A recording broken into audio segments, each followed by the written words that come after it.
Good afternoon, Lisa. Good afternoon, Andrew. Before we begin, Yes. 100 years of John Pertwee. Yes. Well, yes. Well, it would have been had he still been alive. But yes, today would mark John Pertwee's 100th birthday. So, although we're going to be talking about Tom Baker, we are, yes, in a second, mm-hmm. we just push you towards all our numerous John Pertwee videos because we've done quite a few now. We have. We've done lots of Doctor Who ones, Spearhead from Space, Claws of Axos, and single ones for the Demons and Planet of the Daleks. Yes. We've done stuff about Wurzel Gummidge. We have. We've done stuff about Whodunit. We have. We've done podcasts that include John Pertwee stories. Yeah. More Whodunit. More Wurzel Gummidge. Yep. So yeah. Yeah. So wherever, if you just search for John Pertwee on our blog for a start, that'll point you into two different lots of directions. Yeah. So there we go.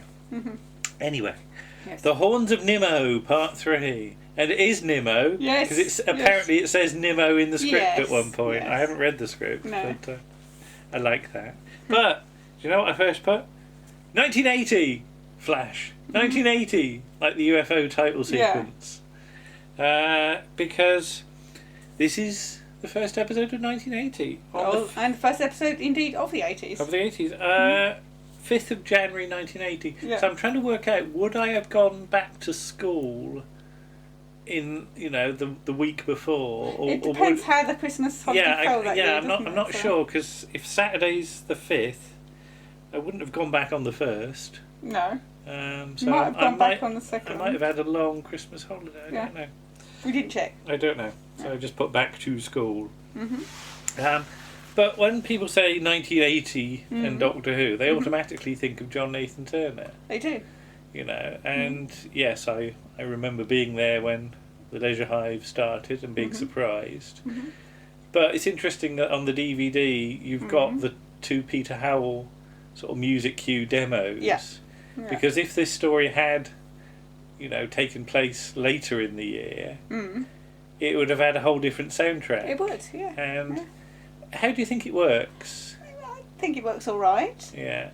It's weird because it does sound like a real cross between the Leisure Hive and Warrior's Gate, doesn't it? Because they're both Peter Howell ones. And the fact that it's set on a shonky spaceship makes me think of Warrior's Gate as well. So, people say that Graham Williams and J&T are far apart, but you change a few things, minor things here and there, and they're maybe not as different as you might think. And I just thought we start off in the larder. Right? Did you ever have a larder? No. Is that the sort of thing that posher people had, a larder? No, I think Did your gran have a gran larder? had a cupboard that was used as a larder, but it wasn't cold like No. a larder. Because the idea of a larder is that before people had fridges, they would put their sort of milk and butter and cheese in there on sort of cold, on like marble slabs to keep it cool. Really, it was just a cupboard, her one, but What's the difference between a larder and a buttery then? Well, surely a buttery is where they make butter. Well, I was going to say, because the lard is like cheaper and not as good for you, so a buttery is probably healthier. It probably is. But... As long as it's unsalted. Anyway. And then I just put trousers again, as you get to see them. Yeah. Tom waving his red hanky about. Yes. Okay, that's and saying, "Are you terribly fierce?" You don't quite get that. Weirdly, you actually get more bullfighting stuff in the Stones of Blood. Yeah. Don't you? When it goes over the cliff. Yeah. And of course, we've been here before with the Time Monster. Yeah. With John Pertwee. Yes. So you see. Yes. Serendipity. There is a link. There's quite a few bangs and flashes that go off. Is the Nimon sort of zaps its horns in the Doctor's direction, and one of the bodies falls out of the thing. There's a bit of falling over acting from the Anethans, and they're not too bad actually. Because one does it later on as well. Then I said, "Who's the Nimon talking to?" Because is he talking to the Anethans? Because he comes up and talks to the camera, doesn't he? Yeah. So is it for the kids at home? Yeah. And there is that line, "The programme will continue," and it's one of those ones that you take out of context. And I just thought, well, for the best part of the next 10 years at least. Yeah. Because wasn't it? when they were doing 30 years in the TARDIS, that could have been a possible ending to it. You know, what will the future of Doctor Who be? Cut to the Nimon going, the programme will continue. Cut to Alan Yentob. Yeah, I couldn't possibly comment. Yeah, you can imagine that. If you could remember what the quote was. Yeah. I noticed the clever way that all the extra Anethans are now separated. Yes. From the talking Anethans. Yes. Yeah.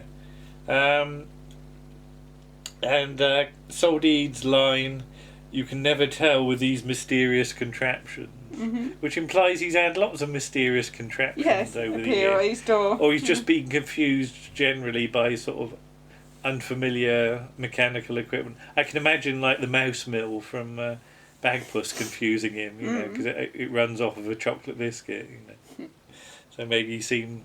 You know, maybe Sorak comes in having, like, here's a thing I found, Soldeed, what is it? You know, tell me a story about it. No? Alright. Just imagine Sorak is like Emily, and Soldeed is Bagpuss. No? No. Okay. But yeah, that's it. Did he get a lot of mysterious contraptions? The Nimon, and it's one of these things that sort of concerns me maybe more than set designers and costume designers. How, if you're an alien race, okay, you can have alien technology, or you can have technology that looks like 60s Doctor Who stories. But you've got to be able to operate your controls, haven't you? Yeah, he does look a bit awkward when he's trying to pull his He's got a couple of knobs that are really high up, and even like with like his 10-inch heels, he can barely reach them when they're in the up position. And later on, in the transmat room, he's got to really bend to get, and he almost has to do the splits to get down. I mean, imagine him toppling over a few times. So I think he should get sort of better, you know, an ergonomic designer in the sort of, you know, basically he needs somebody who's a design consultant. Yes. So maybe like Anushka Hempel or something. She does design. She does. She's just selling a really expensive chair. She could come in a proper chair that like, with no back on it. With no back. No. But yeah,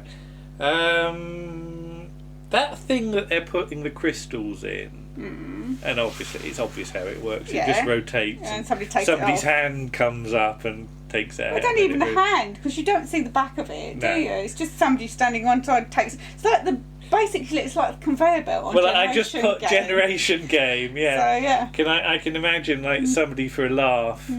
If they had not cuddly toy. Yeah, that when the thing rotates, like a teddy bear comes round or something, and like Kenny McBain going no.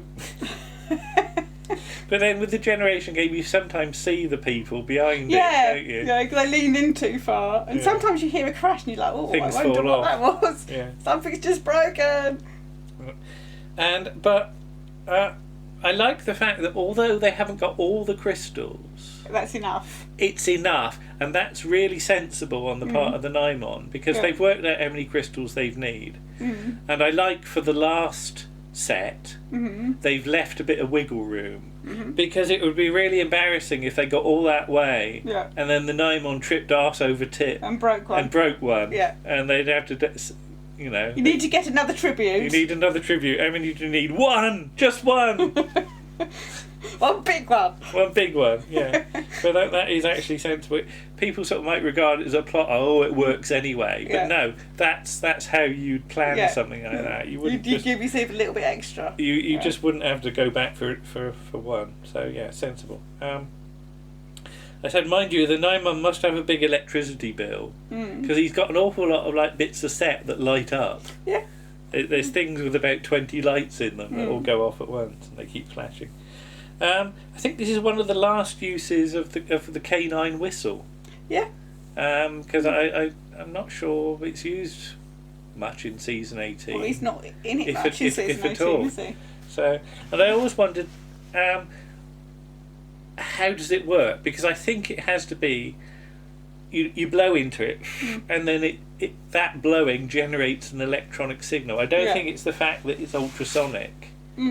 I get the fact it would work in a vacuum. Yeah. That, you know, not if you were in a vacuum, you couldn't blow in it. But if you had it in your spacesuit and blew it, it would probably still work anyway. Okay. That's what I like to think. It's just electronical.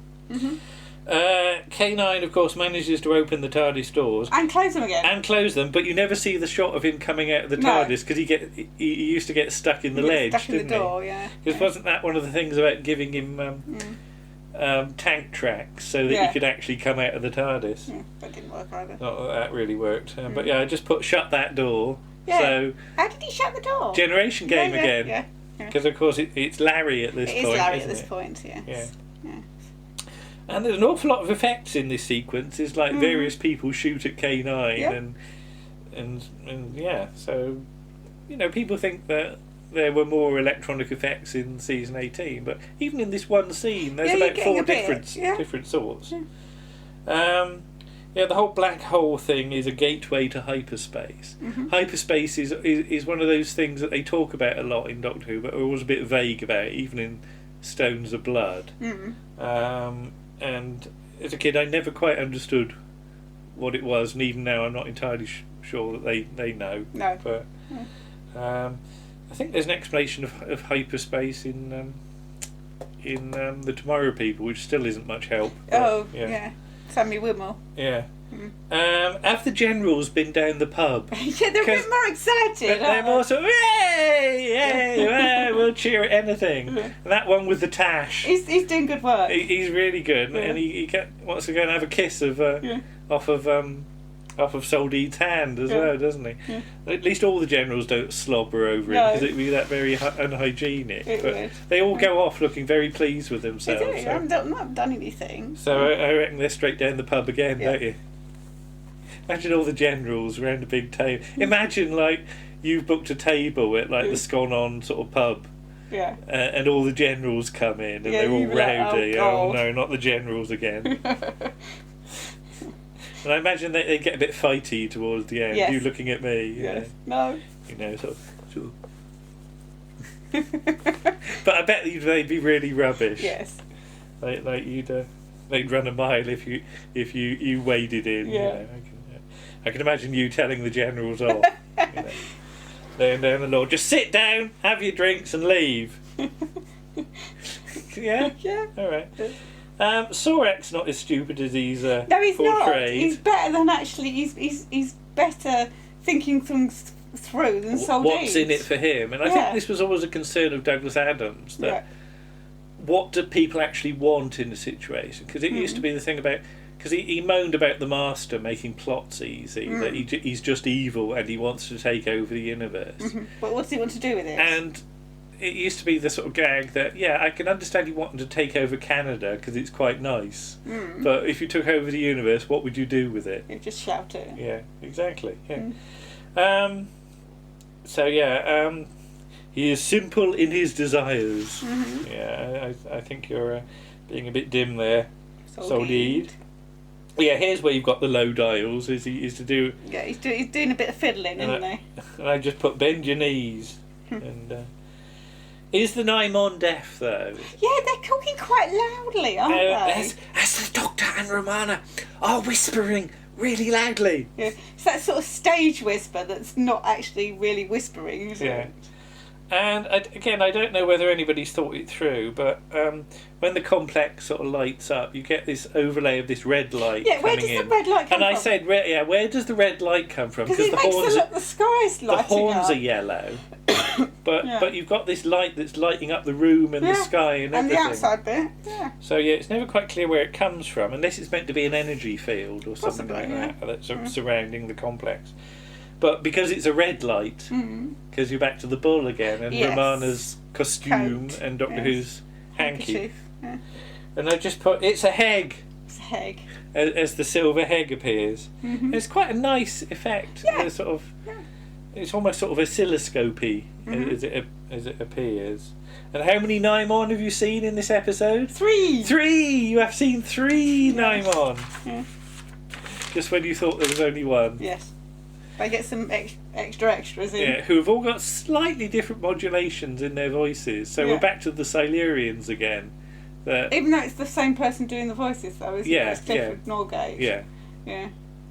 Yeah, but that's the same with Peter Halliday, isn't it? Yeah. So just a slight twiggling and a slight change of your register in your voice, and it all sounds different, depending on which character you're playing. That's how you do it. Right. And I love the fact, and it could be a joke. You know, they said Krynoth is finished, and I'll come back to that. Yeah. And they say we must act with all speed, and then they just sort of amble off, you know, as though there's no hurry. And it is true, it is going to take a hell of a long time for all the Nimon to get there. How many Nimons are coming? Now, even if, like, the Nimons built one that can transport 2, so even if those 2 go off and build 2 more transmat units, that's only 6. So that would be, it'll be 1 plus 2 is 3. Then if they all made another 2, that'd be 1, 2, 3, 4, 5, 6, 7, 8. That'd be 9. Right. And the next iteration. So if it's each one can build one that builds 2, it's still going to take them bloody ages to get anywhere. So Krynoth might be finished. Well, in that case, you've left it a bit too late. Yes. And who coughs? Yes. Because I rewound it and said somebody coughs. Yeah. Who is it? I don't know. Floor manager. Could be anybody, but preserved on the bit when Romana comes out of the Heg and crosses over into the main control room. And it's really quiet for a second, and somebody manages to cough at that exact moment. Well, that's the thing. If you know you're going to cough, do you cough over somebody's line? Yeah. Or do you cough when there's a pause in knowing hope that they might put some music over it? They can. Dick Mills can take your cough out. You know. Didn't know, did he? Didn't. Well, he didn't. Well, I don't know whether... Did anybody notice? Yeah, maybe not. It's not that hard to edit, frankly. No. It is I, Soldeed. Are you again? There? Yes. Are you there? Well, I don't know where he expects the Nimon to be. Are you in the lavvy? Can I come in? What was that? I don't know, but you're going Mexican again. I don't... And then Romana's gone. She's gone. She's gone. She hasn't gone. She's gone. As the Heg has disappeared. And another set of dangerous explosions as Soldeed fires his staff. Phew. And we were saying about we saw Professor Polyakov from Nottingham University Chemistry Department.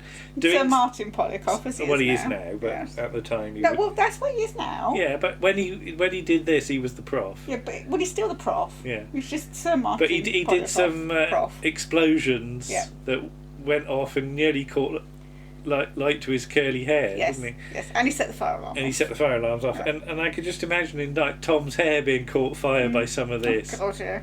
Can you imagine? Yeah, that would be awful. And then you get end of episode acting, and your classic crash zoom on the Doctor looking perplexed. But he's really boggly-eyed. Doing a boggly-eyed. The angle they've shot it from. Yeah. His eyes are really protruding. It's like slightly worrying. Yeah, and there you go. As with some part 3s, maybe not a lot happens. No.